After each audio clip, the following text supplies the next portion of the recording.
Mission 2019 के लिए ताल ठोक रही सपाक्स पार्टी ने अपना घोषणा पत्र जारी कर दिया। वहीं सपाक्स पार्टी ने आर्थिक आधार पर आरक्षण का अपना वादा इस घोषणा पत्र के दौरान दोहराया है, तो वहीं प्रदेश की 4 सीटों पर सपाक्स ने अपने प्रत्याशियों के नाम का ऐलान भी कर दिया। देखिए इस रिपोर्ट में।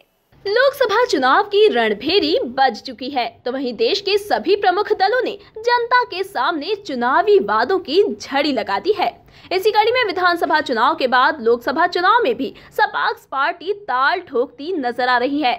सपाक्स पार्टी ने गुरुवार को अपना घोषणा पत्र जारी कर दिया।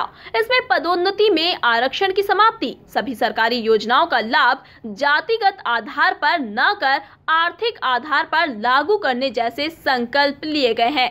सपाक्स सुप्रीमो अध्यक्ष डॉक्टर हीरालाल त्रिवेदी ने प्रेस वार्ता कर जानकारी दी। जबकि इस देश का विकास इसलिए एक साथ नहीं हो पाता, तेजी से नहीं हो पाता कि हमारे यहाँ जनसंख्या विस्फोट बहुत बड़ा है और जनसंख्या विस्फोट में भी, जनसंख्या नियंत्रण में भी सरकार के अलग अलग नज़रिए हैं, पार्टियों के अलग अलग नज़रिए हैं, इसलिए ये समस्या होती है।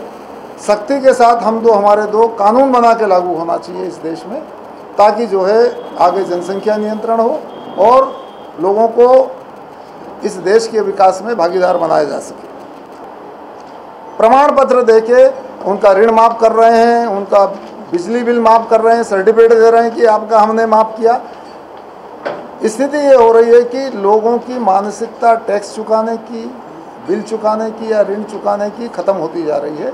तो इस देश के नागरिकों को भी हम जो है नकारा बना रहे हैं। तो ये स्थिति में सुधार होना चाहिए। सपाक्स इसका घोर विरोध करती है और हम ये चाहते हैं कि इस देश में जो टैक्सेशन है वो सब पर समान रूप से लागू हो और उसका सदुपयोग हो, न कि राजकीय कोष का दुरुपयोग हो। राजकीय कोष का दुरुपयोग रोका जाना चाहिए। इस दौरान हीरालाल त्रिवेदी ने जनसंख्या कानून, रोजगार और मुद्दों पर चुनाव लड़ने की बात कही। इस दौरान उन्होंने भाजपा और कांग्रेस पर आरोप प्रत्यारोप की राजनीति करने का भी आरोप लगाया।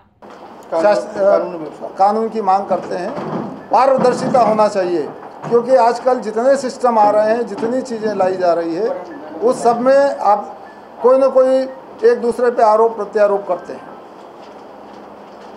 और एक दूसरे पर भ्रष्टाचार का आरोप लगाते हैं। इसके अलावा लोकसभा चुनाव में इन लोगों के पास कोई मुद्दा नहीं है।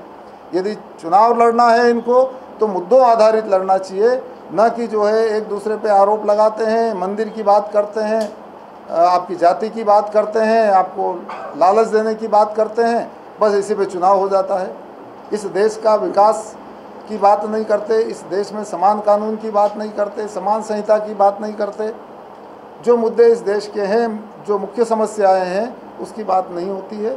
ये सबसे गंभीर बात है, चिंताजनक बात है और मैं लोगों से अपील करता हूँ कि ऐसे राजनीतिक दलों के इन लुभावने वादों पर वो विचार करें कि उस पर उन्हें किन लोगों के साथ जाना चाहिए और इस देश की दशा और दिशा क्या होना चाहिए।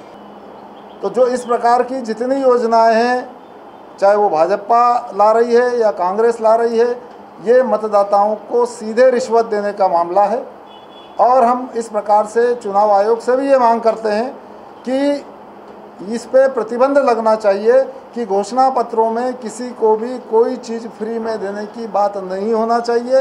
ये सीधा सीधा जनप्रतिनिधित्व अधिनियम का उल्लंघन है और इसमें एक्शन लिया जाना चाहिए। चुनाव में जो हमारे मुद्दे हैं उसमें है एक देश, एक झंडा और एक कानून। हम इस देश में इस नागरिकों के लिए एक समान कानून व्यवस्था लागू करना चाहते हैं। अभी तक जो बड़े राजनीतिक दल हैं वो इस देश में जाति के आधार पर, धर्म के आधार पर, क्षेत्र के आधार पर अलग अलग कानून बनाते हैं और हर जगह अलग अलग बात करते हैं। हम इस देश में हर नागरिकों के लिए एक समान अवसर देना चाहते हैं, एक जैसा कानून लागू करना चाहते हैं। अभी आपने भाजपा के घोषणा पत्र में, कांग्रेस के घोषणा पत्र में भी देखा होगा, खासकर कांग्रेस के घोषणा पत्र में, कि उन्होंने मुफ्त में राशि बांटने का ऐलान किया है कि हम 6 महीने तक इनको देंगे, इतना पैसा देंगे।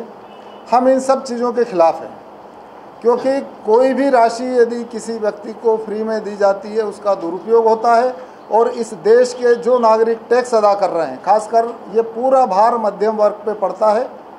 इसके बजाय उनको चाहिए था कि वो उक्त राशि को लोगों को रोजगार देने में लगाते, युवा लोगों को काम देने में लगाते और जो है इस राशि का विकास में उपयोग करते।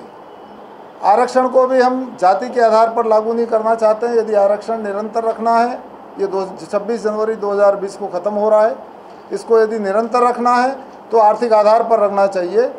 आपको बता दें कि सपाक्स ने 4 सीटों पर प्रत्याशियों की घोषणा की। इसके तहत मंडला से राम सिंह परस्ते, सीधी से रामाधार गुप्ता, टीकमगढ़ से श्री राम नागर और सतना से शशांक सिंह बघेल को प्रत्याशी बनाया गया है। Bureau report, MP news, Bhopal.